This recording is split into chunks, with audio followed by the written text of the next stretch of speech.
Well, oh well. Butterflies would be much more fun to deal with. That's true.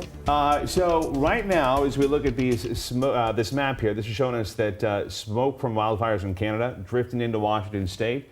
This here shows you the air quality across our state. And you can see parts of Northwest Washington are experiencing hazy skies.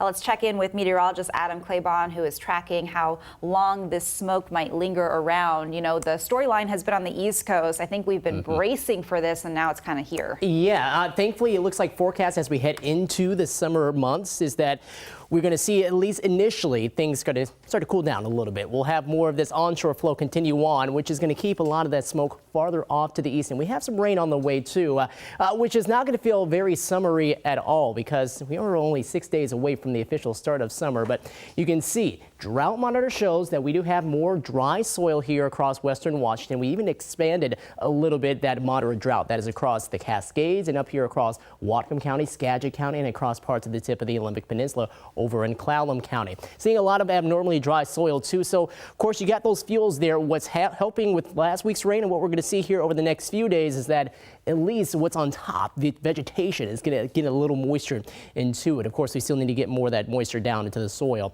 And that's going to be helped out with this trough that's moving in from the north. So that area of blue that you see right there in the Gulf of Alaska, that's going to dive southward. We're going to lose high pressure, and that's going to scoot its way back off towards the west. And then that will move more overhead as we head on into this upcoming weekend. We'll see a little bit of it as we head on into Saturday, but I think it's more overhead for Sunday and Monday, which will bring the coolest days as well as Tuesday too for us here as we head out of the next 7.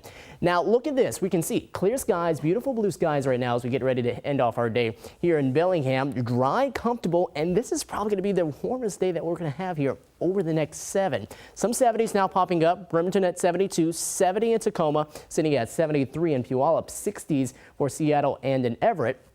But you can see also that we're still noticing a few returns showing up just off of the coast. We got that onshore flow, which is going to help to bring back some of that moisture. So here's that system right there that's going to make its way out of the Gulf of Alaska, dive south along the North American coast, and then park itself right here. That's going to increase those rain chances and hopefully get a little more moisture back to that soil. We aren't going to see that here around tonight. What we are going to notice tonight, clear skies turning to perhaps partly cloudy by the time you wake up early tomorrow morning. We'll see the rain come through tomorrow evening. This is going to be a weak front initially, which is going to bring in just a few chances of showers as we head into tomorrow evening, tomorrow night. Then we'll head into Saturday, see smaller chances around.